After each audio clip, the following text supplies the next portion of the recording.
This is F.D. Recovery, where we interview addicts and alcoholics. Our aim is that through this podcast, we might help you on your journey of recovery. Thank you for listening.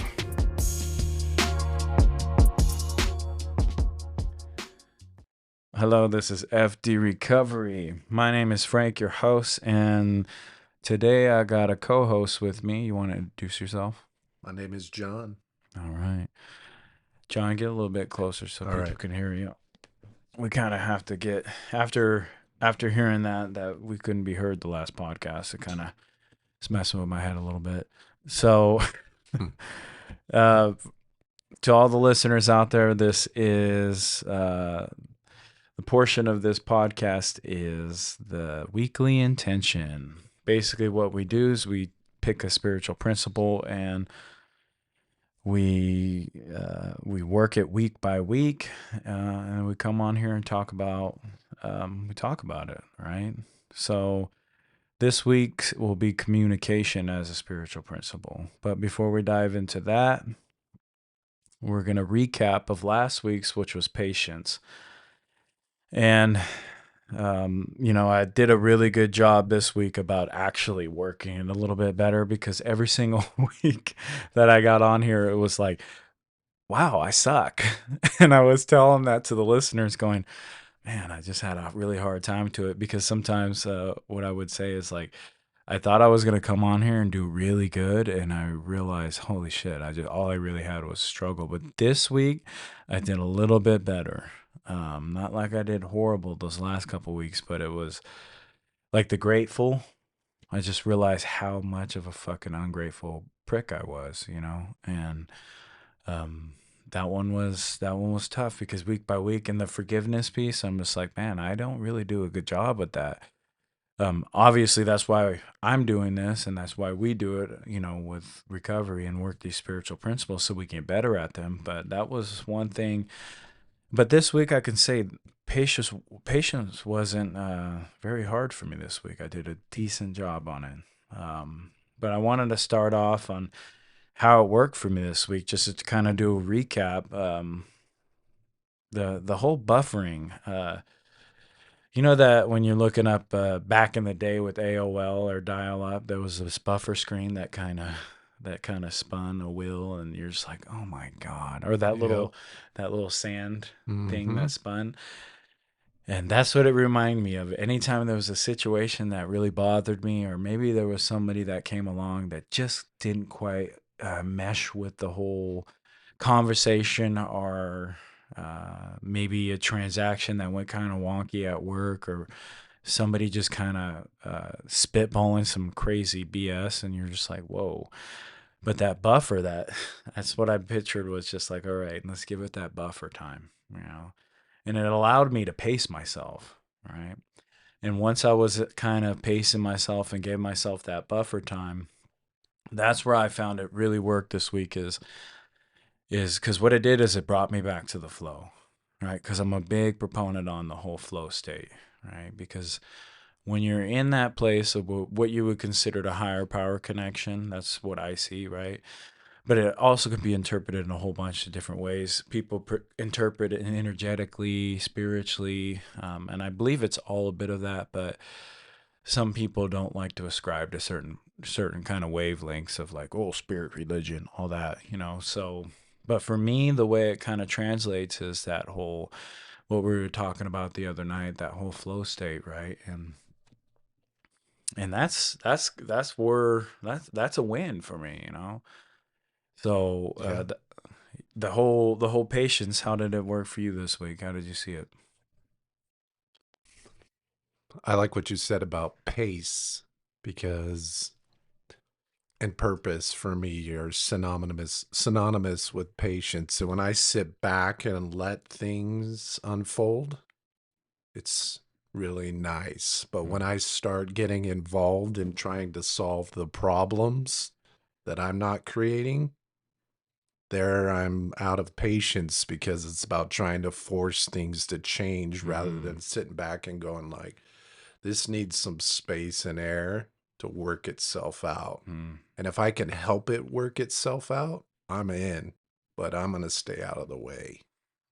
So for me, there's that daily practice of when somebody comes into my space and they got this big problem, it's going, I'm going to let them have this problem. Yeah. And just for the record, he's not reading my notes, even though it seems like he's reading my notes after that answer, because you pretty much just said a couple things. I forgot to tell you I'm psychic. There it is. Well, there's a truth. Recovery will get you plenty gifts. Yes, it will. No, I could relate to that whole unfolding, right? The naturally unfolding I have right here. Allow a situation to naturally unfold. Because for me, it's like I need what I do when I'm out of alignment, or I wouldn't say out of alignment. Sometimes I just get in this go mode, right? And I think I have to effort to get there, and in some cases you do. You have to do the steps of what you need to get to go where you need to go. But that introjection, like just to push myself in a situation to either speed it up or get it done, it really doesn't allow the situation to unfold naturally, right? So that one right there, that one, it's almost like the opening up of a map, right? And it opens up a path. And when you kind of put Google Maps in your vision, you're just like, whoa. But when you slow down, you can start left turn, right turn, and you're just like, it's just clicking, and then all of a sudden you're at that destination of where you plan to be, right? But just trying to cut corners or taking the shortcut or doing circles, making the wrong turn, and that's what I see with that efforting and not having that patience or the diligence to like take a deep breath and get to a point where when you let it unfold, there's such a huge thing in that, man. There's I mean, that you pretty much just read off the second thing that I had kind of as a bulletin, but it also connected, right? I put it down here. It connects to stay out of my own way, right? And out of other people's fucking way, because that's a huge one. It's because when I'm out of alignment and I don't let it naturally unfold, which is most of the time, just for the listeners out there, there's not a situation where you're just killing it on all the time. There's, it's one of those things for me in my recovery is you have a plan and God laughs, right? And he just kind of goes, okay, well, here's this, here's that. And there's a lot of audibles along the way. And that's why patience is just so important in this, right? Because although you can still get the same result, which oftentimes do, when I set a goal, I usually get it done. But oftentimes it's like Murphy's Law. When you name off the thing, it's going to be more expensive than you initially thought. It's going to be more steps than you initially thought, and whatever can go wrong will go wrong, right? And there's not a lot of people listen to Murphy's Law and think it's negative. It's like, no, I mean, that's just realistic. It's gonna take. Have you ever been in a situation where you're like, well, it's just this and it's just that, and I'm like, wait, no, now I got to go over here. Now I got to pay this fee. Now, now I got to download this. Oh. So there's always more steps than we initially think, right? And then having that whole Murphy's Law, it's like I've had it pitched to me in such a negative way in the past. I'm like, well, that's not really that negative, It's like whatever can go wrong will go wrong. And obviously, doesn't mean that you're just praying that things go wrong or you're expecting things to go wrong. Just understand that there's going to be more things than you imagine, right? Just because you think it's going to be gravy train it's not reality, right? There's always often more steps than you initially thought. And that's why, who would have thought I'd bring up Murphy's Law during patience, right? Right. But it's the realistic factors of what we're trying to do. And right when you let the flow state develop,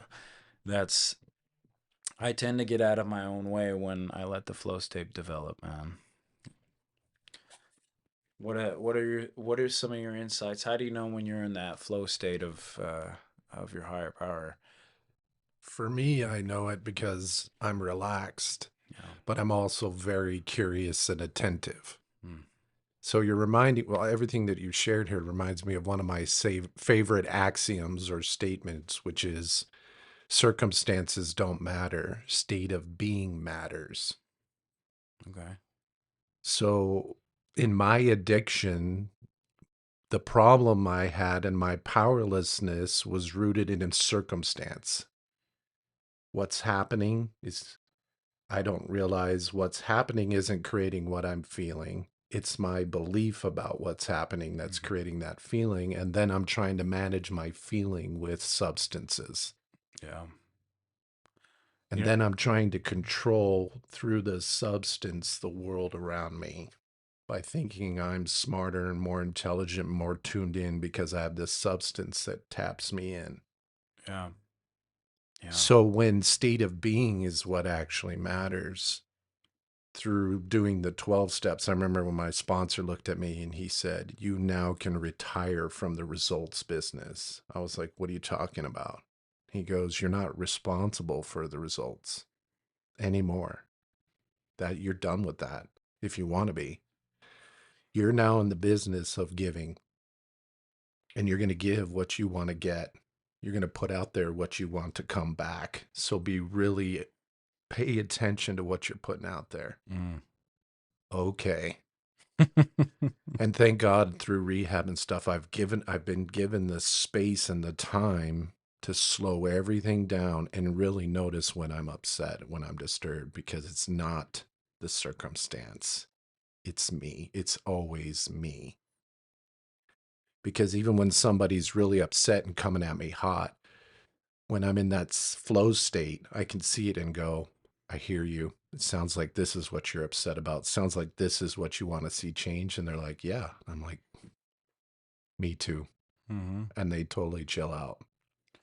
Yeah, it's a good, that when it comes down to like conflict resolution, is just like, oh man, when you're there and you're not sitting in ego and you're more in that flow state, or even if you're halfway in it, it's still better blessing.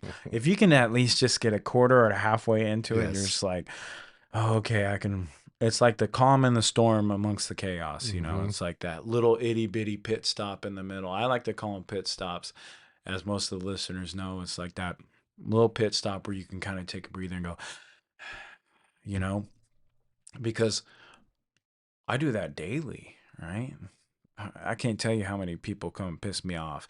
They just do weird shit, Mhm. They do weird stuff at where I work. It's like they Mhm. come in and just say some weird comments that aren't really necessary. And for me, I'm like, I don't take anything personally, but God, I'm just like, why? Mhm. I have to feel that. Like, to think that it's just still not going to go through my translation box, which is my mind that uses my ears to kind of listen to it all. And then, it still has to go through that, right? Yep. I still have to translate it in my brain and let it go through its process. And it's like, why are you, for me, it's just like,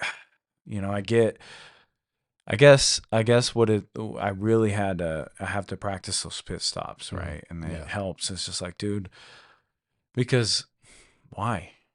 There's no reason for it. But Mhm. then still I go, right? And then I really gotta kick back because I was way worse.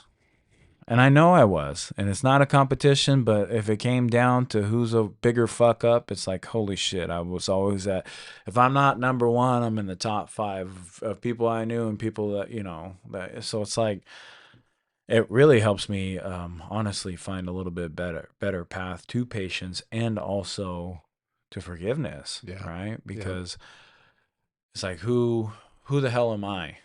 If I've done worse and I've done exactly what the thing I'm claiming you're pissing me off with, it's like you really just have to chill, right? And going back to that whole, is it the experience or is it me? It's both, right? It's it's me experiencing it. So Mhm. it's kind of this duality, or maybe like we're going back to that Trinity thing. It's like I have to see that this situation's coming into me, and it and me it, and then we're just kind of meshing, and it's an energy transfer, right? So it's like, okay, yeah, here we are. Let's do it. Yeah, that you're not me, but now you're me, and we have to mingle, right? So it's like, yeah, to be completely bipartisan and just, it's difficult. But if you can get there and you can get to that point of like Buddha, where non-attachment, right? But it's tricky, man, because if somebody knows all the hot topics and they come in and start saying everything just right just to piss you off, so you got to be the gatekeeper of your mind when it comes to this. Impatience, right? With plenty of other stuff, meaning forgiveness, empathy, all that. It's it's important, man. And I wanted to highlight next is how my higher power worked it in my week. Because yeah, we can just say, oh yeah, I worked it, me, me, me, me, me. But you also got to pay homage to your higher power. However, if you're out there and you have struggle with the higher power, it's okay. I still do at 6.5 years clean and sober. I still struggle with it, right? But I've gotten past that part where my ego doesn't allow me to hold me back anymore, and I can just be open to information, right?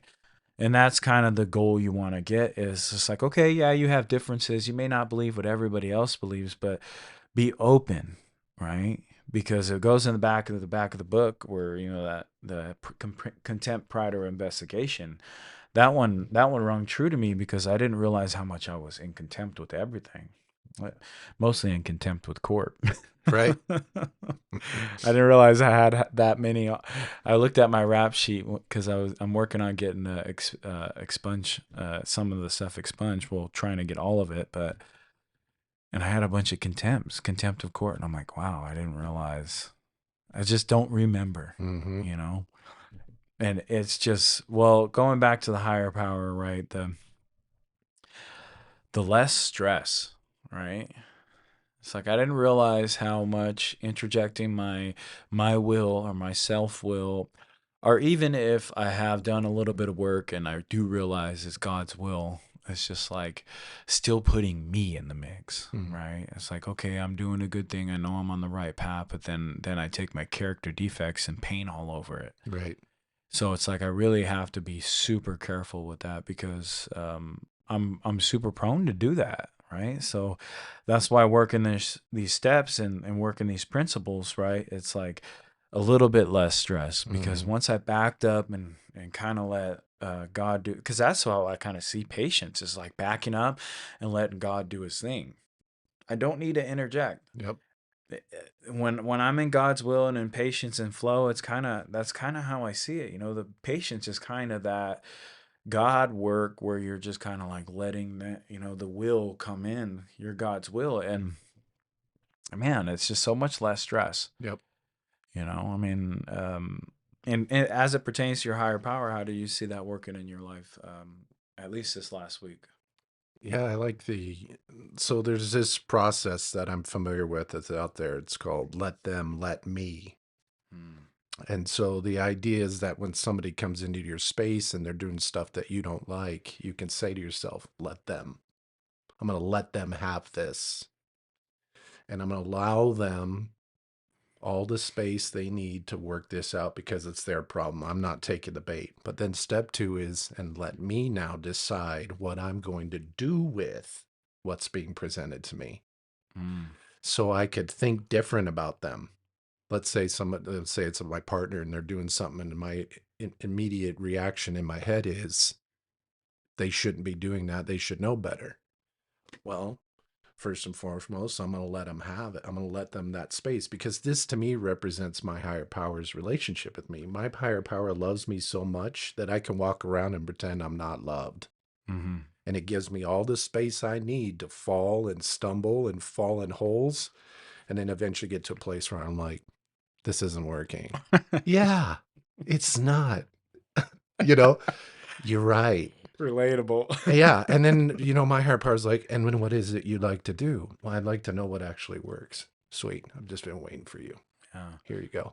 And to add on to that, it's like then you get the people, the messages, the situations that arise that teach you those teachable moments, right? And And that leads to what I'm saying next is the more connection with others, right? Because then you can start being more receptive, and honestly, it kind of segues into what we're talking about, right? Because the presence of it, just being more present, or what happens when you're present, right? Well, you're with the flow, you're with God, and all that fucking grand shit we're talking about. But what happens is when you're connected, is it leads you right to where you can receive information, right? And that's a cornerstone for communication, Yep. right? Because a lot of people a lot of people just hears communication, right? And before we dive into that, I want to do the sixth step, right? I looked it up, right? Let's see what it had to say. I was like, what step does it pertain to, right? And it's saying step 6. So our patience, Mm-hmm. and it's saying which step 6, for people that do not know it, we are entirely ready to have God remove all defects of character. This step emphasizes the willingness to let go of flaws and negative behavior, which requires patience. It requires patience, right? With the process of change and the inevitable setbacks that may occur, Mm-hmm. right? And I just thought, wow. When I thought of step 6, I thought we were entirely ready, right? And I'm like, okay, we're ready, blah blah blah. Defects of character, blah blah blah. Nowhere did in my brain just automatically go patience. Mm-hmm. It just didn't. I was like, well, we're ready. God, all right, remove all these defective characters. All right, cool. Now we got to talk about the defects of character. That's kind of the whole list, and writing that shit out. And it's like, nowhere did I inherently go patience. Mm-hmm. All right, because this thing I just want it fucking done now. That's the way my brain goes. It's like, okay, well, I mean, some of this stuff, there's a lot of setbacks, Mm-hmm.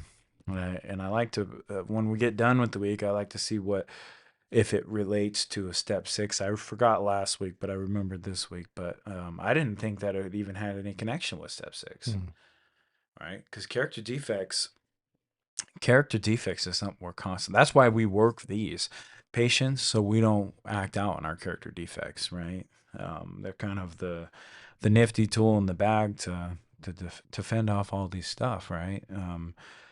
I mean, how does step 6? Do you find any connection with that?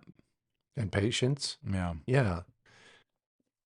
It's an interesting paradox because in my experience with my higher power, that step means God's going to show me my defects and where I am committed to their presence and give me the opportunity to say, hey, I forgive myself and these characters of that defect. So the way I'd liken it is to a farmer, right? He's trying to figure out how to farm, and he's got this field, and he goes to his higher power and he's like, show me how to be fruitful. And his higher power says to him, well, you got to remove all those stones out of the soil. You got to open that soil up, and you got to let it breathe, and you got to stir it. Oh, now, if we're just sitting back and going like, well, God's going to remove my character defects, that to me doesn't make sense. Yeah. God inspires me to see the root of them, and then it's my job to get out the axe and the shovel and say, I see what I've been believing about you, Frank, that's leading to this character defect. And it's not working for you, and it's not working for me. And it's actually in the way of me feeling in that constant contact with my higher power, at that flow state, that peace. Because to me, to be in constant contact with my higher power isn't like I'm glowing and like this crazy wild person. It means, no, I'm relaxed, I'm at peace, and I'm trusting every moment is just right. Yeah. And that moment's come to me for me to look at it and go, what do I want to put into you? What do I want to give you? Yeah. Can I receive from this moment? Or am I trying to control? So for me, there's one core primary character defect, and that's fear. And fear has no patience. Fear is certain. When I'm afraid, I'm certain you're wrong. And that's what makes me powerless. And that's what makes my life unmanageable. If you ask addicts what's unfair, just ask a bunch of addicts, hey, what's unfair? They'll have a list for you of all the things that are unfair. Oh yeah. And there's no patience for life when there's all these unfair things. You either got to like pull away and retreat and drink and die, Yeah. or you got to attack it and fight the system. But to me, in that state of balance and of peace, I'm like, whatever arises, you're welcome here. I'm going to let you be you, and I'm going to be me. So that means if I got to put up some boundaries because I'm realizing you're trying to transfer some character defects into my space, I'm going to gently and kindly let you know, hey, I don't roll like that. I understand what you're up to, but I don't roll like that. So that's not going to work here. And the person's got to then go like, because now you got them thinking. Yeah. Yeah. You know, I could relate to that in some big ways because, you know, life's kind of like that, you know, people, you know, misery loves company, right? And today I choose to not have like that. We were talking about it last Friday, that adversary mindset, right? But also, what is the best friend of that is the victimhood, right? Mm-hmm.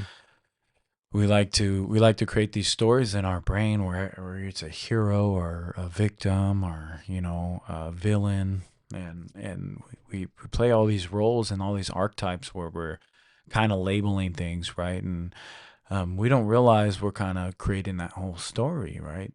And you know, those devil horns we were talking about on Friday. If I want to paint you with devil horns, it's just like, dude, you know, and that kind of goes back to what you were saying. It's like, no, these are not my devil horns. They're you know, hey, this is not the game we're playing. Let's just try to snap out of this, right? And that's important, right?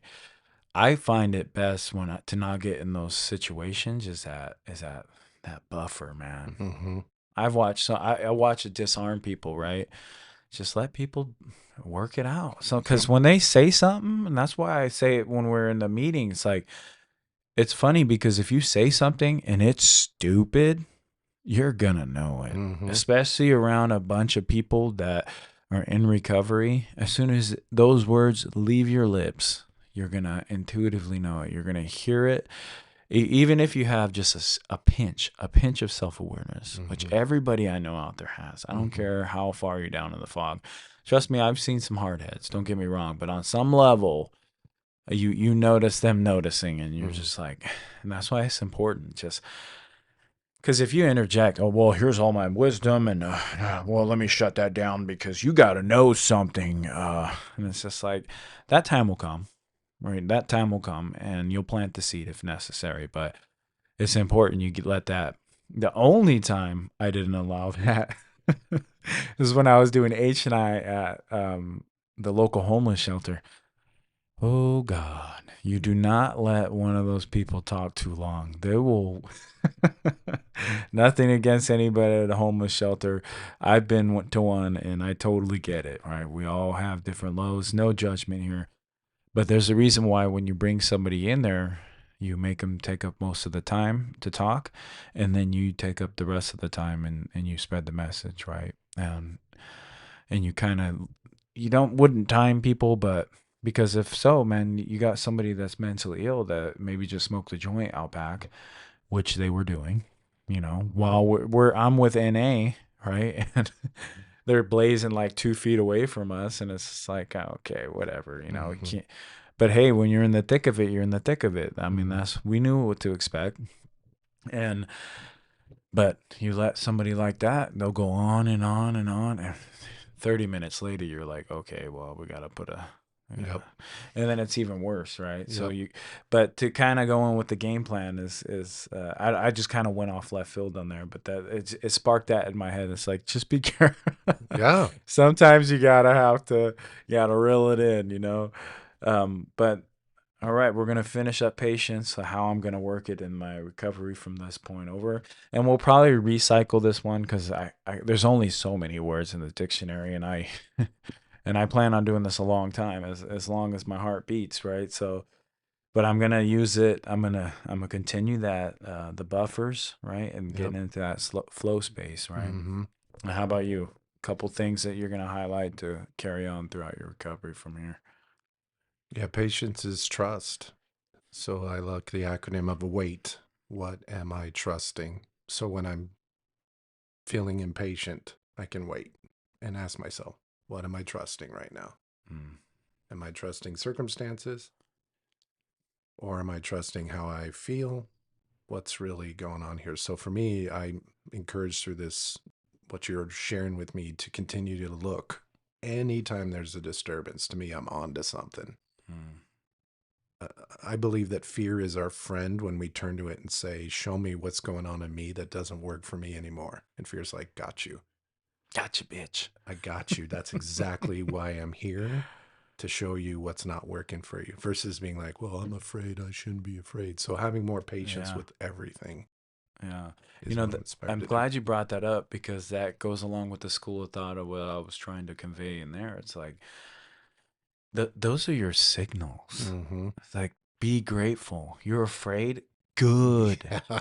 Good. Yes. Because what happens is it's I was saying this last Friday. It's like that anger, those things that pop up, they're your navigation system. You not all navigation is going to be. Sometimes you get really close.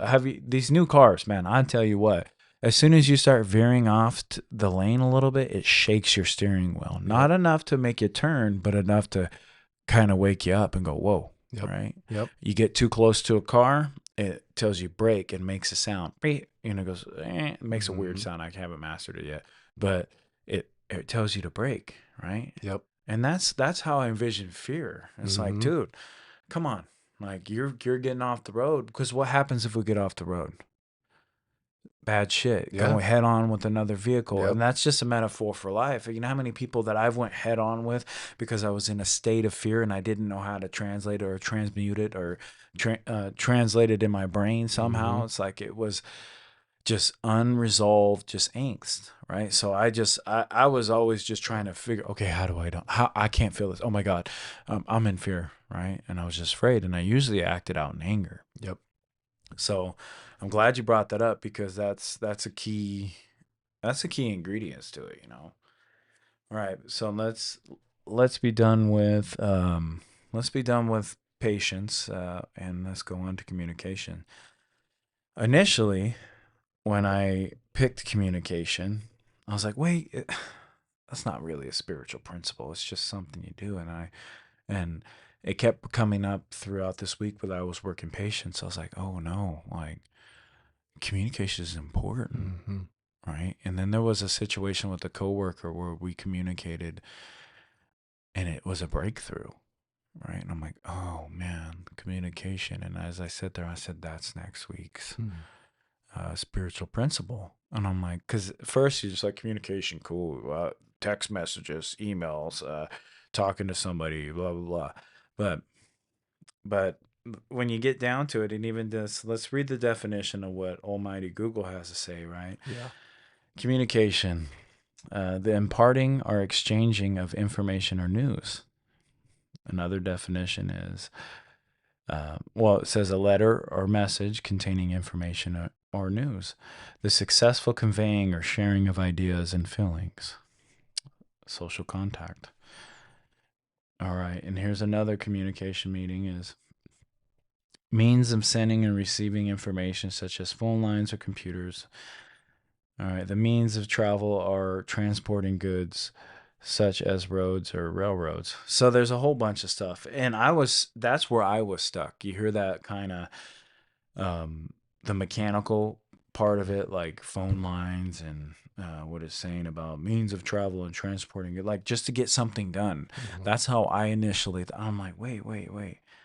But you go back to that successful conveying of sharing ideas and it's like, and feelings, it's like, okay, well, what happens? I mean, first off, the line's got to be clear, right? There has to be a connection. Yep. Right. There can't be any static.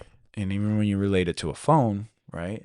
Have you ever tried to make a phone call with a bunch of, back in the day, that used to happen a lot.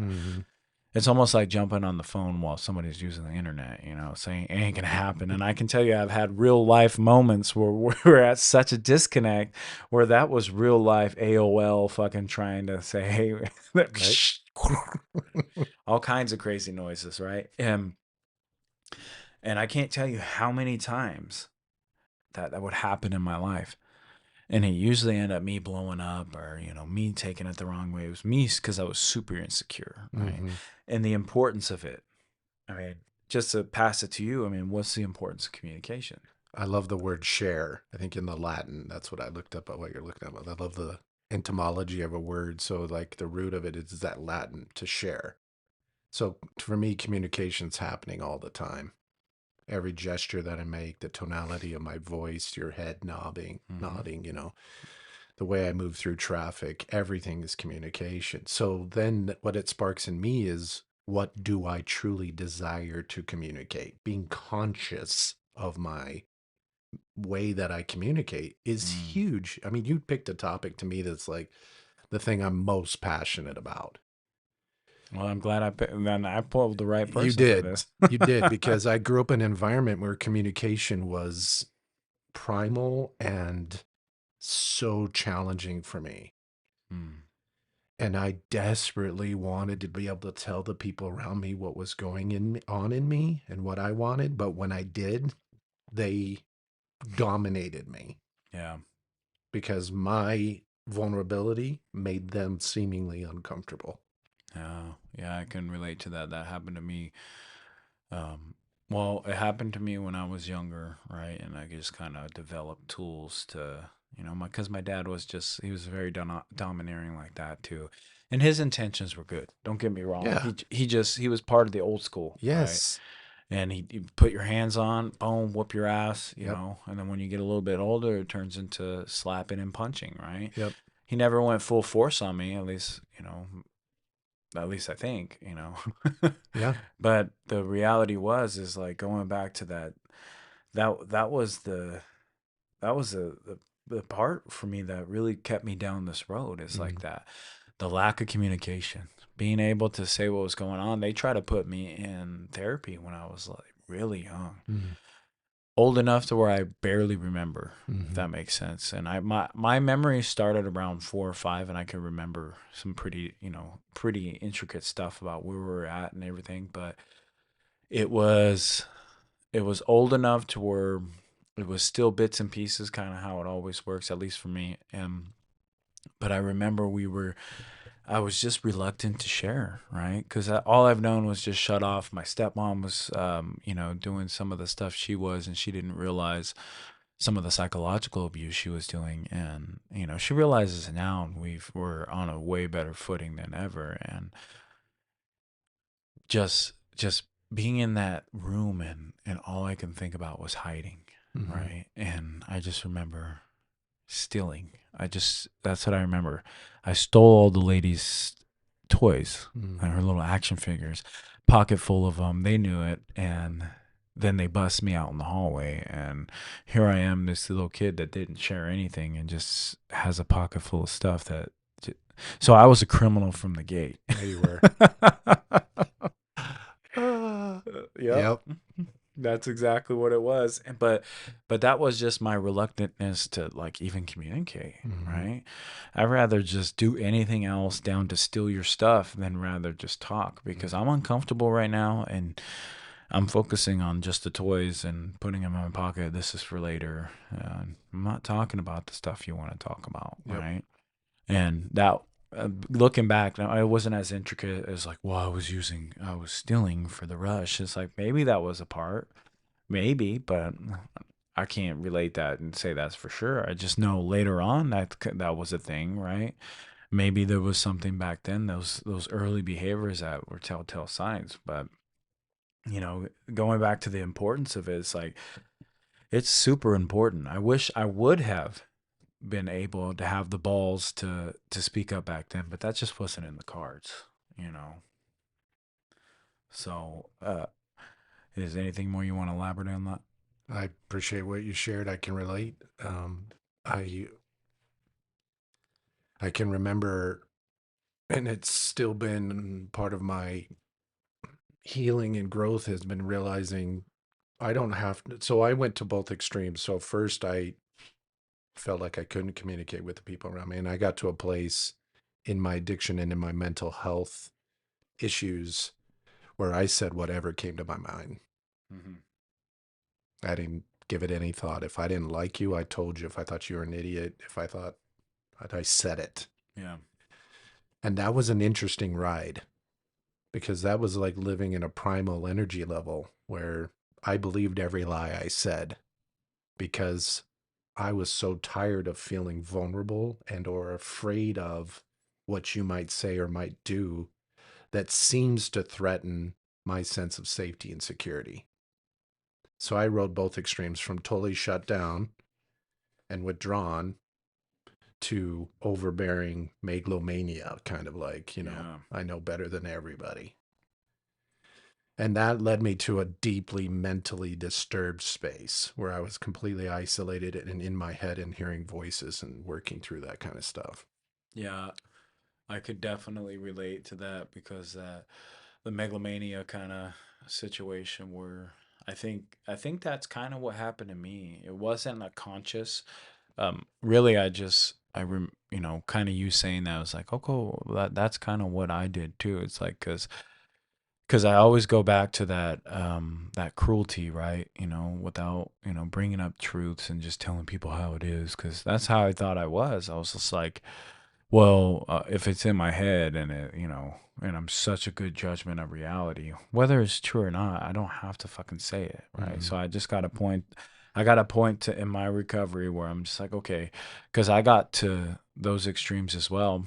Also, I just got to a point where I'd pick and choose because manipulation, right? And I would withhold stuff, right? So even though I knew whatever reasoning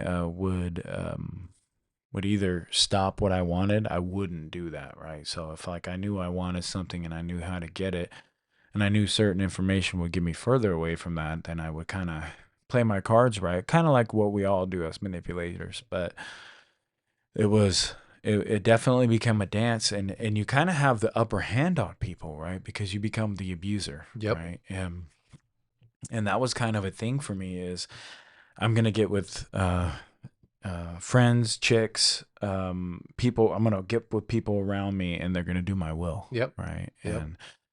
And that's kind of that's the kind of path I was on. Mhm. Right. And without having to be like, oh, I'm this and that, but I've always been really naturally strong, stronger than most people, stronger than most people I know. Mhm. Right. So it's like I use that to my advantage all Yep. the time, all the time. You know what I mean? Naturally going in and benching 300. These things that kind of make you just feel on top of the world. Always been in fighting, always been in boxing, always so without going too deep into my ego about it, but it was just there was certain facts I knew about myself and I utilized them, right? Whether it was a threat of violence or whether it was show of strength or whatever it was.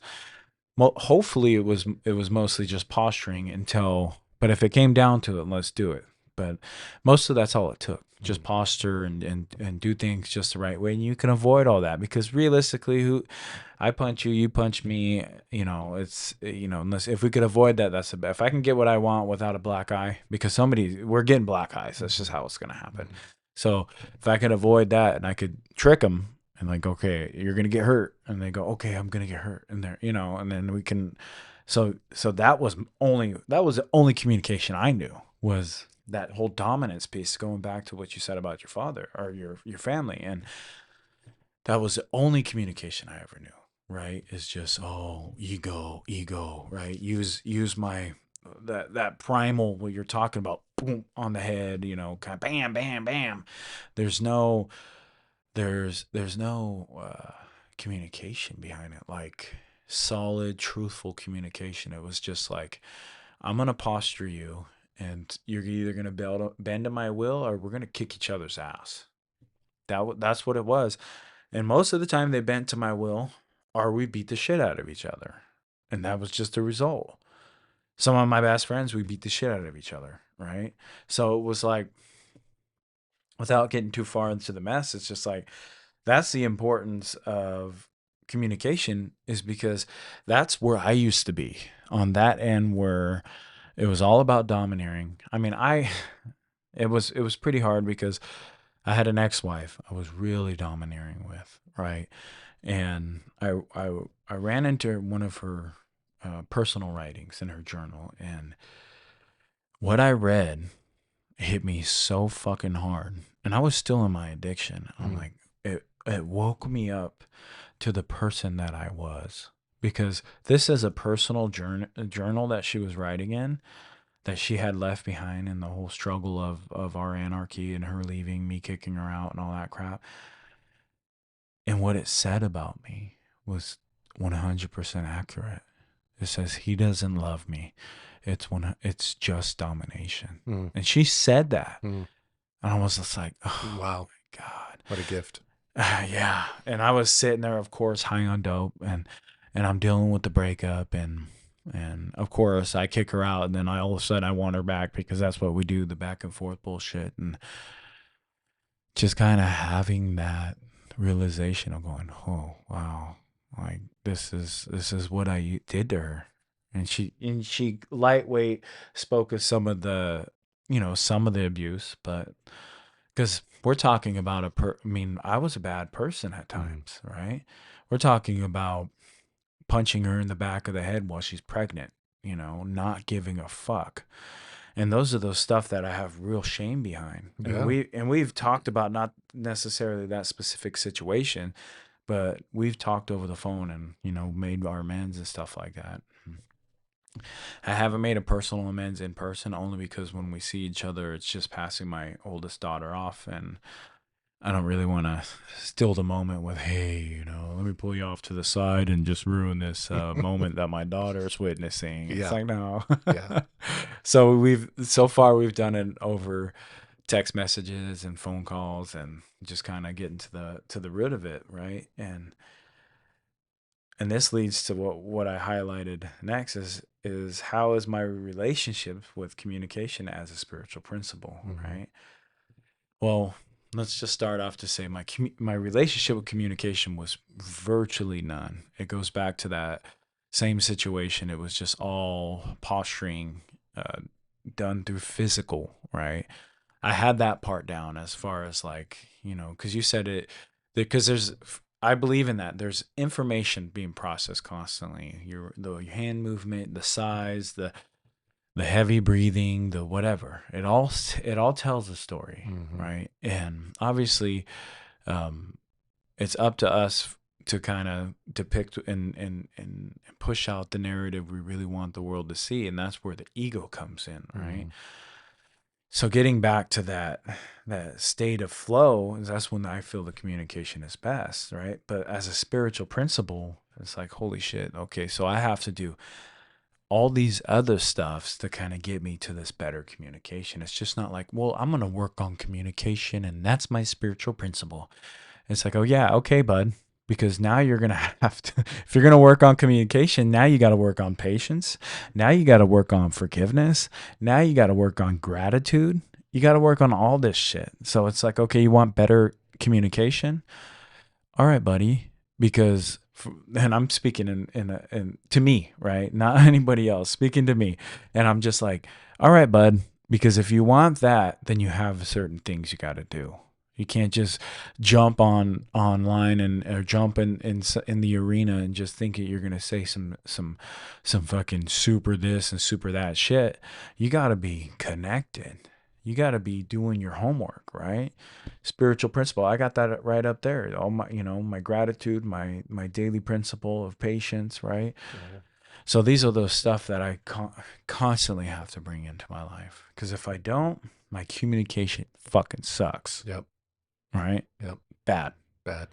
It's what do you got to say about that, man? Because that whole spiritual principle thing is hard to wrap it in communication. Yeah, because to me, the root of my spirituality is peace and silence and stillness. And from that stillness, when I'm decide I'm going to be conscious. So I got 3 C's of communication. All right. Number 1 is clean. I decide what my communication is for. If I'm not choosing what it's for, then I default to the primal egoic way of being. Yeah. Because I'm just in survival mode. And survival mode means I get to say and hear whatever I want, because it's all about me. For me, there's nothing wrong with that, but that way of being has a certain experience to it that I've really grown tired of. It's a hell of a byproduct, that's for sure. Yeah. Yeah. And some people probably absolutely love their ego. I know there was a time when I did, and it was I thought it was God's gift to everyone. Mm-hmm. And I believed I was here to communicate how stupid and ignorant you were. And if you just listen to me, you would realize that Jesus has come again. Yeah, and there he is. There he is. You've met him here live on F.D. Recovery. Oh, God. So it's got to be clean, which means I know what it's for. So I ask myself, so imagine in every relationship or you're in a meeting and the boss says, hey, we're having this meeting. Here's what this meeting's for.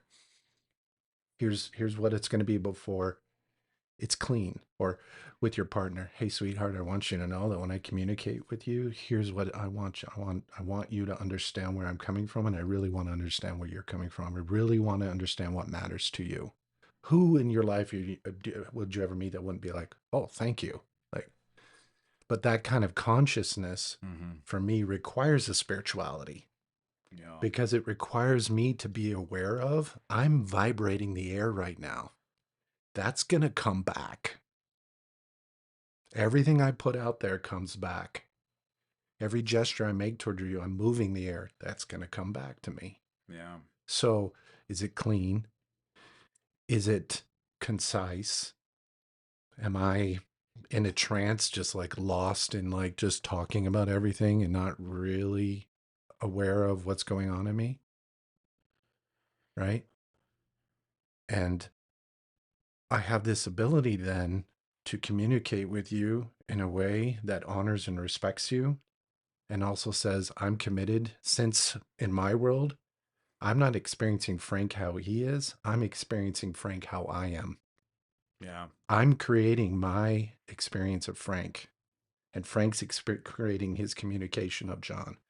When we're both conscious of that and we honor that, this is really fun. And I can learn a lot from you, and you can learn a lot from me. And we're enjoying each other's space. There's no attempt to dominate. There's no attempt to control. It's, God, I love being around Frank. I learned so much. And he lets me, and he inspires me to share things that connect dots, and I get to share them with him, and he enjoys that too. And that's the kind of relationships I want to have with everything and everybody. Yeah, I could dig that. So you said clear, concise, and what was Clean. and okay, so clean, concise, and what was the last one? Clear. And clear, clean, concise. Here, I want to write that down. Clear, clean, and concise. So it's clean, meaning I know what communication is for. It's clear, I'm letting you know what you are to me. Ah, So imagine getting to start people off every day telling them what you appreciate about them. Every time you walk in a room, hey, I just want you to know I really appreciate this about you. You just set the tone. You're literally changing the atmosphere in the room. Because you're showing people I see you and I appreciate you. And who doesn't love being appreciated? Because to me, one of the keys to love is appreciation. I can't love what I don't appreciate. And if I don't feel appreciated, then I don't feel loved. But that's not your responsibility. How do I feel appreciated? I appreciate what's in front of me. Yeah. Then suddenly it comes back. Because usually if you say, if I say to Frank, hey, this is what I really appreciate about you. Usually, not long, you'll be like, you know what, Jon, here's what I appreciate about you. I'm like, you know what, I'm going to one-up you. I appreciate even more. Here's some more stuff I really appreciate. And that's a better competition. That's right. I'm going to see more than you've ever seen. Yeah. Hey, man, there are worse things to argue about. Yes. You know what I mean? Yes. I can dig that because it's like, no, motherfucker, you're awesome. You're so attractive. Exactly. Oh my God, the way the light hits your hair is just a sheen. Yes. Just all the. Well, going back to this whole, I'm gonna write that down because that's good because I'm gonna use that in the future because. Having these, those affirmations about certain things, it really helps click and it helps bring it home, right? Yeah. But we talked about the struggles, right, and the challenges of communication, and really the lack of, which usually, if you're not expressing your needs, if you're not expressing what's going on with you, even down to like what I see in you, right? That just might help, because if it's like a sponsor-sponsee situation, or maybe just mentee, I think that's the right word, mentee. So, you know, if there's these certain dynamics, right? But also it's like understanding, like, no matter what role you're playing, you know, the opening up that communication is both ways, right? Almost going like, right, all right, I'm willing to receive, and I'm willing to give, right? Because what happens is transmission is only one way. It's kind of, there's something that happens that kind of gets staticky, especially when you're dealing with the psyche and the spirit and the soul, right? It reverberates just a certain way where you're just like, oh man. But going back to that lack is I never thought that I could just say what I needed to say, and that led to so many miscommunications. So many miscommunications where I was where where only if I was on it, or if I was just honest from the beginning and just said what I felt, or said what I really wanted, or expressed the need, then, or doing things against my will, right? Because I'm a big proponent. Like, I listened to this person talk the other day. I can't remember the podcast, but he was really hell bent on going, well, if I don't want to do that, I don't do it. And he was just really headstrong about it. And I said, okay, I can dig that. Like, well, like he made the wedding reference. It's like, well, I don't want to go to a wedding. It's a waste of my time, waste your time. And I'm like, well, no, I don't personally see it that way. I personally see it as, yeah, if the person is important. I don't particularly like most of the things that I do. You think I love my job, but I don't like everything about it, right? So just understanding there's an ebb and flow to things. And yeah, eventually I want to get to where I could do everything that I want to do all the time. That's the goal. That's that financial freedom aspect. But meanwhile, in the real world, where we have to deal with other people's emotions, feelings, and where I want to show up to something I don't want to do just because I know how important it is to you, and that's important to me because it's important to you. And someone asking me, and I was the second choice, right? Oh, well, some guy didn't he couldn't show up. Can you be one of my grooms? I said, absolutely. I said, I'm glad he didn't want because I'm not, but like, because he presented it as if I would ever be butthurt. Fuck no. No, I'm glad. Like, and I kind of like stuff like that. So it's not even a big deal. He made it, because I like it. I don't mind going to a wedding, get free food, free dance, and it was a sober wedding too. Sign me up, dude. I'll go. And that's just where I'm at in my life. Hell yeah, a wedding, as long as there's not a bunch of booze there, I'm good. Right. That's just not my thing. If it's a sober wedding, I'm going. Yep. Right? But I know my boundaries. But that's just not with weddings, right? I'm showing up to court when a brother needs me. We did that with our brother Eric. That's a part of this podcast. We showed up almost 40 motherfuckers deep, dude. That's cool. And it just got continued. Mm-hmm. And then the next one, there it was again. I wasn't able to make that next one, but 20 other people were able to. And that's just how we show. You think I want to go to court? You think after I worked a 12-hour shift, you think I want? No, I don't want to, but I am. Yeah. I'm willing to do it. And I don't mean I don't want to, like it's a burden. No, you just rise to the occasion. If somebody needs you and you're able to do it, I got nothing going on. I'm going to go home and watch nonsense or do something stupid, fiddle on my phone. So when you start weighing out the realities of it, right, and going back, bringing it back to that whole, that communicating what you want, your needs and all that. It's just like, sometimes you do have to make sacrifices. And I think sacrifice is a very healthy thing, because I understand that my inner nature, for me, it wants to squander everything. If I want to jump on Facebook for 2 hours straight, just watching stupid videos, right? But I understand if I could have done that instead of writing this recap, doing this podcast. That's what I would be doing. I would took a shower and just nonsense on my phone. But you got to make sacrifices, right? And even stuff, the idle time stuff. And it's not a bad thing. Oh, well, I'm on my phone. I'm not going to beat myself up. But it's just like that ebb and flow. kind of situation, and understanding, tying it back into the whole lack of miscommunication thing. It's just like today, like I understand, right? When you go back to like, that person that says that they don't want, well, I'm not going because it's a waste of my time. No, I waste my time only if I want to waste my time, right? If I want to go on Facebook, I'm aware of it. Like this is not, could I be doing better things? Of course, right? But for me, like the only thing I said, yes, I would love to be in a situation where I can make all the choices I want based off of everything, only me, very selfish about it. But not when it comes to people that are important to me. And I'm sure he has a list of those people he would do it to. If I'd show up for that person, 100%. And maybe he's just referring to the things like, some rando off the street. But no random person's ever invited me to their wedding. They seek me out. They go, I want you there. And I know those people when they're here. Like nobody's ever invited me in it because my circle's very small. I only got a few people in it. Yeah, I talk to everybody. I'm nice to everybody, but people that know me and that are in my circle, they're like, there's not that many, right? I can maybe count off 7, 8, and that's not very much. So getting back to that whole expressing what you need, expressing what you want, and also like I didn't even realize how much sacrifice is important to me, right? Sacrifice means to me is it's like I'm gonna delay my immediate need for something that is way more important, and have kind of a priority list. That's how I envision priorities. It's just like sacrifice, because most of my life I've been procrastinating every situation. I can the simplest things, right? So what I've done is just like I've realized, okay, let's get that priority in list. I got to sacrifice all this stupid shit that I know I want to do, right?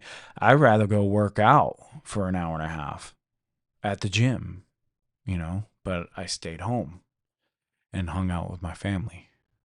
I know what I'd rather be doing, and then I stay home and the magic happens where I'm just hanging out with my daughter and I'm like, oh, I'm glad I did this, right? Because yeah, I would have loved that too. But what's more important? I know my health is okay, right? I know I put in the work in the gym. I know I'm at a healthy weight. I know my heart's healthy. I'm constantly making sure of that because I work out so much and just put in the work.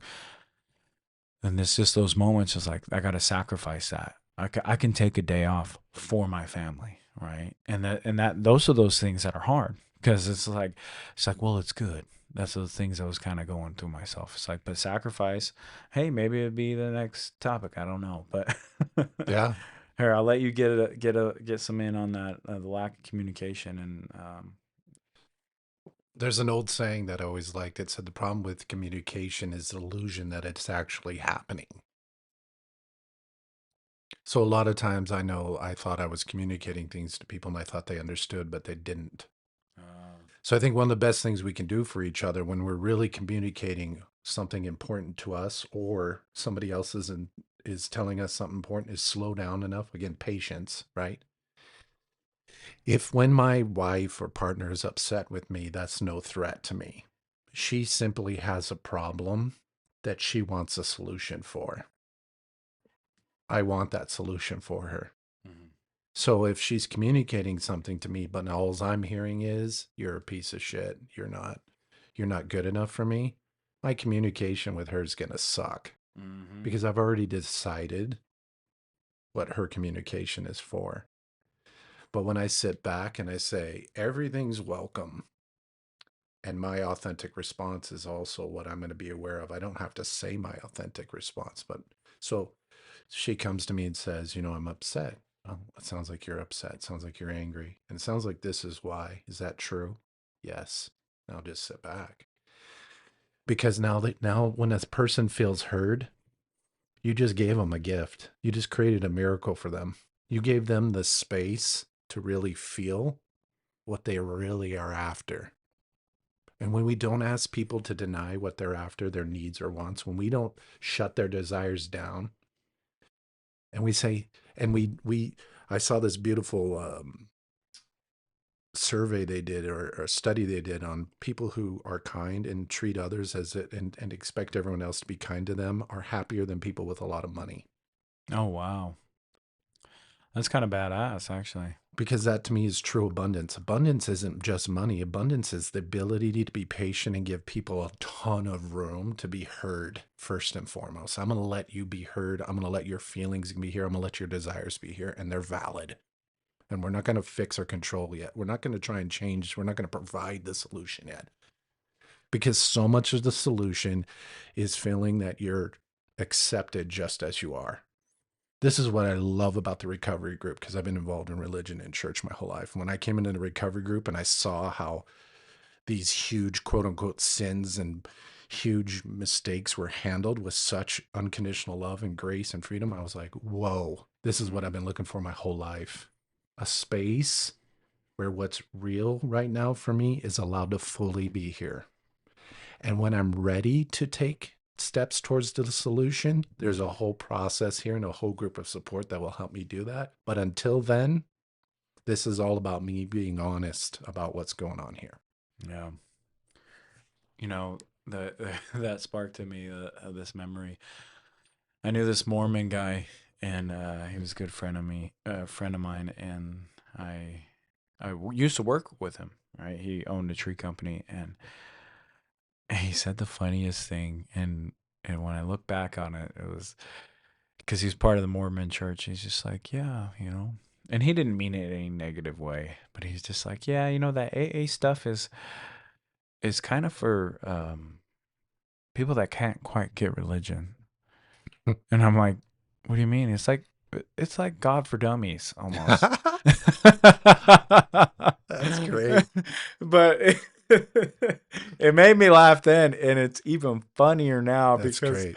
I'm like, you know what? It fucking kind of is. Yep. Because most of us get here and we get there and then eventually get to that, right? People they end up, I love Jesus, I love God, well, I like Buddha. They get to this place of where they can actually internalize the higher power and the God consciousness and that kind of deal, and which they couldn't do in those other routes.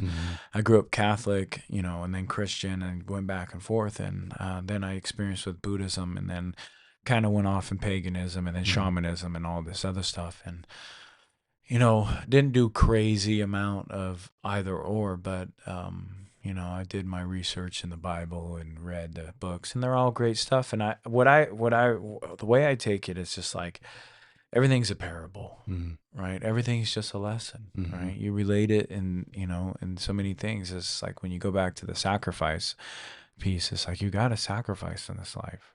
You can't just do your will. You have to be a father. You have to be a brother. You have to be all these things that you have roles in a village and in a society.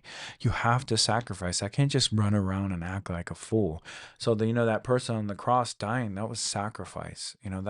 Those are all those super subconscious messaging that you kind of have to go through, right? You have to get to these points. It's not, for me, it's not a literal guy dying. That's just not the way it works for me. And it may be that way for some people, but for me, there's a whole different messaging happening. To get connected into the place I want to be, there is sacrifice. You have to do the work, and it's going to be painful. It's going to be the lashing. It's going to be the outcast. It's going to be those things that you've seen in the story of Jesus. Because it's easier to do evil. It's easier to fit in and do bad, right? You see the riots and mobs and stuff like that. It's easier to do that, right? Because there's more people doing it. You got your face covered and all that crap. Easier to be mean, especially online, right? Nobody can know who I am. It's anonymous. There's a lot of beauty in it, but it's like, yeah. But then there's also that other stuff, right? No accountability, all that. So breaking it down to some of these inner messages and some of these things and these stories that I've learned, it's just like, okay, I'm going to draw what I can from this and learn the lessons, right? And that kind of segues us into, communicating in terms of a higher power, right? How do I use it, and how does my higher power communicate to me? Well, so the whole prayer aspect, right? I talked about it in this last podcast. It was like I was just walked up to this glorious vending machine, and that's how I treated God. I was hitting B9 and D6, and just give me what I want now. and not really even willing to pay the price, right? Because you have to put a quarter in, right? I was never willing to really pay the price. I want that. I want that. I was taking shortcuts to get it. That's why it never stayed very long for me, right? But for me, like when I communicate with my higher power, there's a lot of sitting down and just shutting up, Yep. right? Because I believe for me, the prayer is it's talking to God, and meditation is receiving the message from God, right? Because every experience is, imagine me talking right now, me actually saying words, and at the same time, you're literally trying to tell me the answer to my problem. And this is me, yep. I'm sorry, I can't hear. Imagine you trying to talk into that mic, and I'm just talking. Oh, no, no, no, no. And I'm just over. It's just how that works. Until I shut my mouth, be quiet, then my ears can operate to maximum. Maximum, right? And that's the thing with me is like I want to get God's message. I gotta shut up, and that's the key thing. Is spiritual principle of shut the fuck up. And that's a good one for me. It's just like, and I say that to some of the guys in there. We've got to that topic. It's like sometimes we just gotta shut up because we're not going to hear that message from that person that God's sending into our life, the spiritual connection, right? God's orchestrating this thing around us. I know it. I get cut. It heals. I don't know how the fuck that's happening, but it's happening. Yep. There's something intelligently designed that's working for me, that's keeping me alive. Because when anything goes against you, your bells and whistles go off. If anything threatens your life, so that tells me everything that's in this existence wants me to live, right? Even down to all those messaging and fear and all what we were talking about. It's all about survival, which means live. I don't mean survival and like, oh, everything's after me. I mean, we want to live. We want to thrive. We want to exist, and we want to do it safely, right? And getting back down to that whole communication piece is just like sometimes you just gotta. I love praying, right? But you gotta be quiet more than you're talking. That's what I believe. Right? It's good. I saw this again, another study they did on meditation, and some of the great meditation teachers do not teach you to quiet your mind constantly, but it's to notice when your mind's wandering and bring it back to quietness. And the more that you learn to catch your mind wandering and bring it back to stillness, you're literally building new neuronal paths in your mind, in your brain. So for me, communication with my higher power is really about love. I believe that I exist because my higher power desires to love, and I'm the byproduct of that desire. I exist to be loved. And because I am loved, I am therefore loving. And because I am loving, then Frank, you are lovable no matter what. So when I abide in that, so every problem that I have, I get to bring to my higher power, which I call love supreme. When I do a lot of writing to my higher power, I do a thing called two-way prayer. And I say, love supreme. Here's what's currently going on in me that's not working. I like that name, Love Supreme. I do too. It works for me. That's like a fucking Taco Bell order in heaven, dude.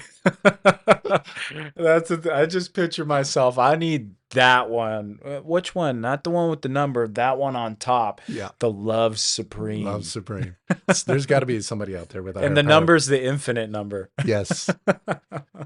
I bet you there's somebody out there whose taco is a higher power. But so with love supreme, depends on what kind of taco it we're does. talking about. I know. There's so many now. Everything that's going on in me gets to first and foremost come into contact with love. And my favorite definition of the love is this: that love is that which embraces all things in all ways at all times. It trusts all things. It allows all things. And therefore it transcends all things. And to transcend is not to be indifferent. It means that I can be in relationship with you and be abiding in this sense of peace and patience and love. And no matter what's going on with you, I trust that my higher power is working through both of us to bring you back home to that place of rest, to show you you've already been forgiven. You've already been forgiven. Now, can you accept that you have been by asking for forgiveness? To me, I love the 9th step is because when I'm teaching everyone else is I'm forgiven. How do I know I'm forgiven? Because I'm asking you for it. And if you don't give it to me, it's okay. I've already given it to myself. But I want you to know how important it is for me to let you know you're forgiven too. Nice. Yeah, I can dig that because so many of when I trace back to all the things that really snagged me in the past, it's lack of love, right? Lack of forgiveness, right? And we were talking about that over tacos is that and the lack of gratitude. Those three things is I really struggle with. Lack of love, lack of forgiveness, lack of gratitude, right? So that's why constantly, I love you, please forgive me, thank you. I mean, thankfully, back in my early recovery days, I mean, that's all that was going on in my head is, I love you, please forgive me, thank you. Because I was trying to just block out the noise. And over the time, I realized it was less about blocking out because I got in these cycles of just numbing, right? I use that to numb and I use it to numb.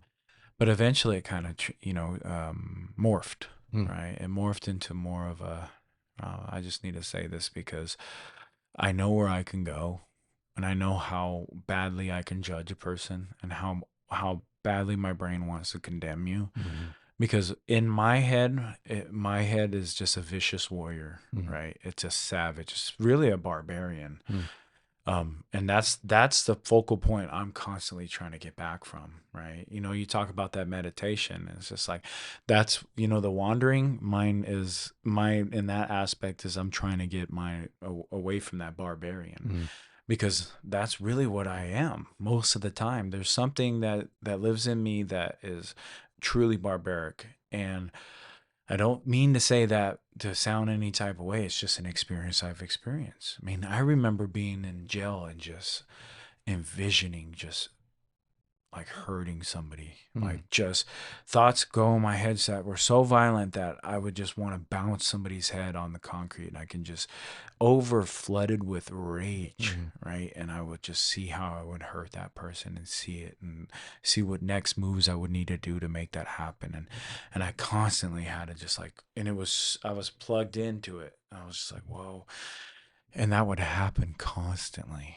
I mean, that's constantly what I would find myself doing is just going into these rage like berserker, and God, and that's kind of what my brain does is it kind of wants to bring me back there all the time, and like that's where my fray goes out into the distance. Just like, let's get away from that, let's get back to this person that I know I'm capable of being, because it doesn't come naturally. It comes very, very last, if that makes sense. My first thing is barbaric. My first thing is sex, violence, and control. Right. And those are the three things that constantly go through my head. Right. And so constantly trying to train my mind. And for people that are out there that deal with these same struggles, they know exactly what I'm talking about. Especially for men. Not saying women don't deal with this, but I know for men that's a very struggle. Coming from the past that I came from and very domineering, a lot of time in jail and in prisons and all this, institutions, right? So there was always that form of just disobedience and me versus them, always adversary. Let's hurt somebody. I got to check your paperwork. And there's this whole atmosphere, and you feel great. It gets you high, right? Because getting woken up right before conflict, and they got to come get you because you're the guy that's going to actually do something. Because most people that go in there are very scared, until you hit the big leagues, and there's a lot more participants. But when you're in regular county jails and stuff like that, but it was just like, I live for it. Like, oh, they're waking me up from a nap. Hey man, stuff's going wrong. I'm like, all right, let's do this, and it's just what I lived for. Right. And getting back to that basis is like, man, This whole spiritual stuff doesn't come natural for me, Mm-hmm. right? And I don't think it ever will, because I think if it will, then that's when I'll get lackadaisical, right? I can't afford to be like, man, I'm really killing it. So that these things are like need to exist into me or in me, so I could like continue to do the work, because I find that doing this work and staying in patience, staying in a good line of communication, and keeping myself healthy, right? All these factors have to exist. All the conflict in me has to get me reaching out towards this. So, and it's not necessarily a bad thing, right? Because we envision some of those things that we talk about fear and like, well, I just don't want to be afraid. So, no, but like going, hey, man, this stuff kind of needs to be here, because if not, if I don't have something to check myself, then I'm just going to work communication. Oh, yeah, I'm just communicating with everybody. Maybe that works for some people and they got all this shit dialed in, but I'm not that guy. I'm just not him. And so it takes, for me, it's like there's a lot of stuff going on where I have to bring patience in the mix, right? You're not just patient because you're a fucking G and you're floating on sunshine. Your patience because that literal definition was, to delay. It says up there the capacity to delay. Um, Gratification. no, to delay trouble, or it's kind of smudged out, but basically the synopsis is without getting angry or upset. Oh, I see. So to delay and tolerate all these things without where you get pissed off. Mm. So that means realistically, when you're dealing with patients, this means don't get fucking mad. Mm-hmm.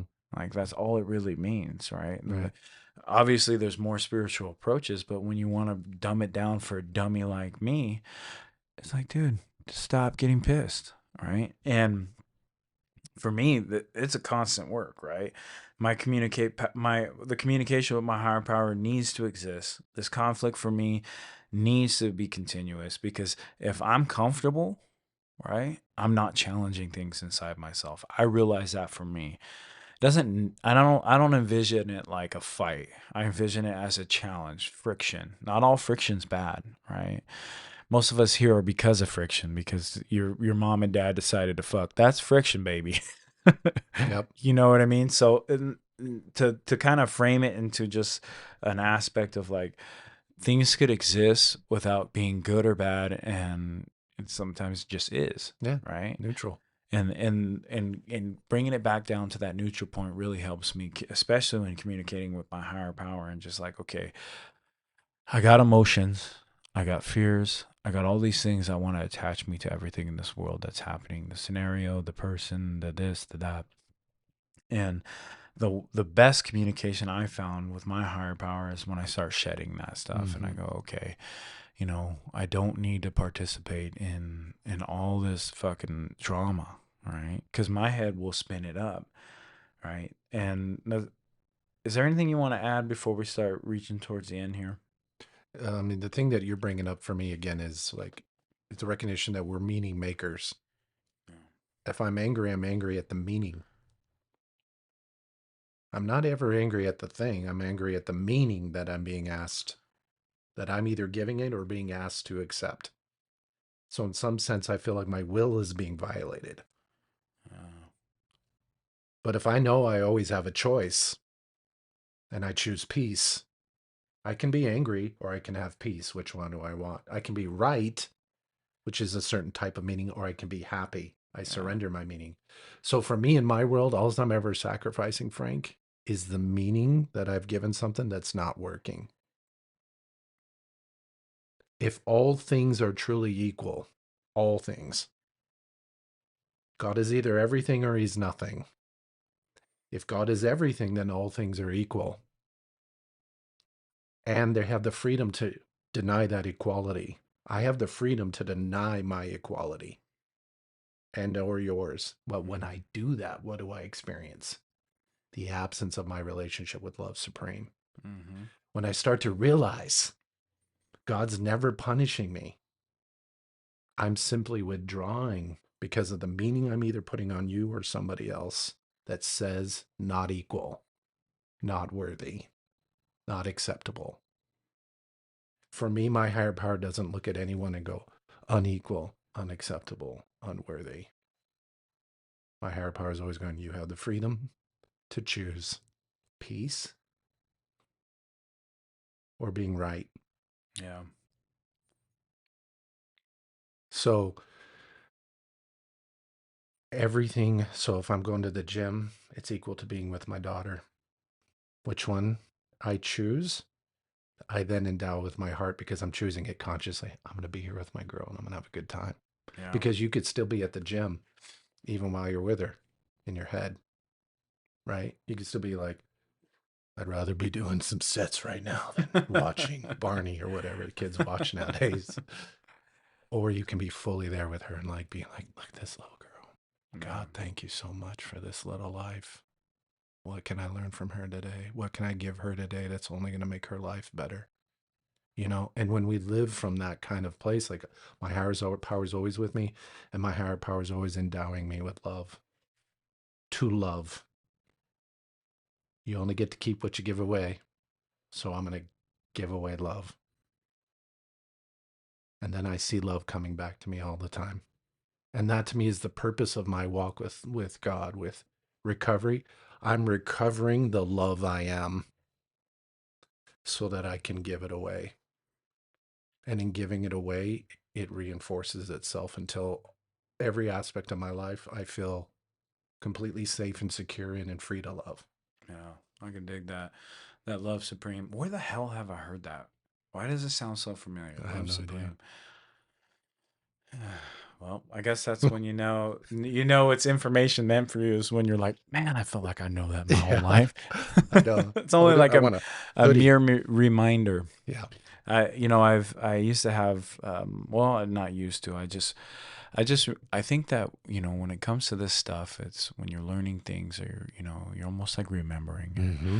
Like there's something inside you that is connected to the divine. Yep. Right? And when you let it flow, it you're almost just being reminded. Mm-hmm. And I don't mean that in a sense of like, oh, well, I already knew it and I'm just know it all and blah, blah, blah. It's just like, oh, it's just a subtle click inside that goes, oh, I know this. That's exactly right. I mean, it's a part of my soul almost like, and it's just like, okay, this is the information that I can internalize and let it grow. Mm-hmm. Right. And I was like, man, why does it feel like I've fucking been here or know this deja vu, blah, blah, blah. It's like, that's when you know you're connected, right? When you're getting into those information, sound bits and visuals and because there's so much to a memory. There's so much to life and imagination and just this whole experience, right? When you base it to like, wow, that just triggered it in me to where I'm like, wow, this is just like remembering something. And just kind of that whole silhouette of life of just kind of like where it kind of reflects off of each other. And it's just like, I'm the silhouette and it's me almost. Right. And getting down to that, how would you say that mirror effect, right? That we were talking about Friday. It's just like mirror effect. That's why it's like, oh man, that's so relatable. You're speaking my story, man. I feel like you're just reminding me. Like, why are we the same mind, almost like the same spirit, the same this, and getting that connection back to the higher power is just crucial, right? And when we end this, right, it's gonna be, how do I plan to use it through this week, right? And my two is meditation and prayer. Meditation first. That's the way my brain makes it break it down because I got so into that mode of the vending machine. God. Wah, wah, wah, wah, wah, wah, me. And this is my practice. Is all right, I'm gonna put meditation first. I'm gonna clear it, right? And get back to that basic, that zero state, the zero sum, and then I'll start talking with God, right? Because when I was thinking about this earlier, it's like, yeah, man, we gotta clear the static. The static needs to go first. So that's gonna be my goal throughout the week. How you gonna implement it in your week? I'm going to implement it today. I'm in this place where it's hard for me to get ahead, or when I notice my mind's trying to get ahead of this moment or today, I find myself spinning out a bit. Yeah. And I'm really sensitive nowadays to like I really keep an eye on how I'm feeling because I know it's my guide. And if something's not working for me, then it's time to pause. And so I got some news this morning that I wasn't expecting. And when I heard the news and then made my way home, I was like, it felt like I was a kid again in a state of feeling like petrified and frozen in fear. Like, what's going to happen? And then immediately I went to my higher power and I just said, HELP, help. And then the thought that came into my mind is, what have you been believing about yourself in relationship to this situation that's creating this experience for you? And I went, I believe I'm not worthy, I'm not loved, and I'm not understood. And I had just my heart opened up and I had some good tears, and then I just kind of relaxed and breathed. And I'm still working with it. It's still not, I'm not where I was before I got that news. Yeah. But my job is to get back to where I was before I got that news, and or a better place. And better by meaning more at peace, more relaxed, more trusting, right?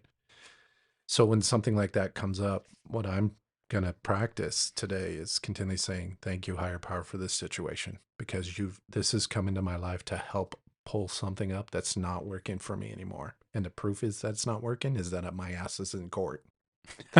That's how unmanageable and unworking it was for me. Yeah. That I'm going before a law that, in my opinion, it has a lot of limits to it as far as understanding the full comprehension of the person, right? Yeah. And what I'm asking for from the court is mercy. And that's just what I'm going to keep asking for. I'm not asking for righteous judgment. I'm asking for mercy. Yeah, I think that's a wise thing to do. But how many days you got clean again? 202. 202. So that's not, I mean, that's a good amount of time. But I wanted to highlight is, man, I see something in you, brother.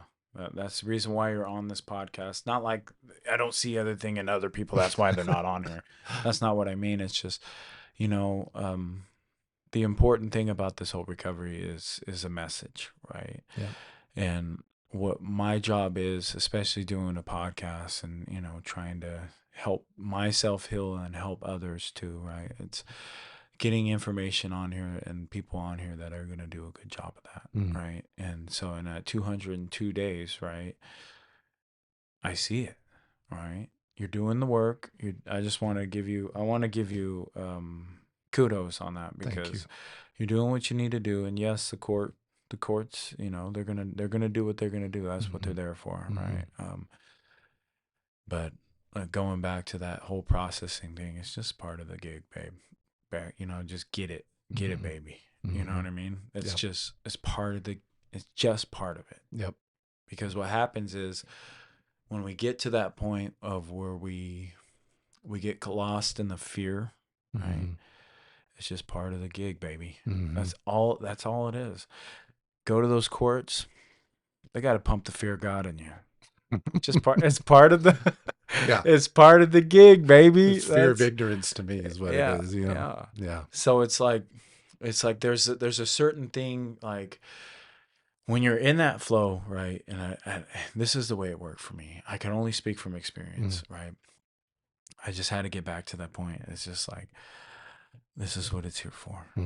For situations just like mine. Yep. But you have a one-up in this situation, meaning that no matter what happens, you're in a position, especially if you don't get high or drunk, put anything in your body, no matter what the results are, you've found that clarity where you can weather the storm, and whatever results come to you, that's the beautiful thing of recovery. Right? Because when we get in here and actually embody this and actually do the work, it's just like, okay, if I got, do your will. Because sometimes when we ask God, the answer is no. And that goes for anything. So, meaning that who likes to hear no? Meaning sometimes it's not the answer you want to hear. but it's the answer that you're going to get, meaning that there's a will and there's a path laid out for us. I don't believe that it's, pre-written in the stars and you have no control. What I'm saying is you have choices and paths unfold and you have that choice. Yep. And there's so many things you can plug into, but you have a set of options at any given moment. And right now you're choosing recovery and you're choosing the right option.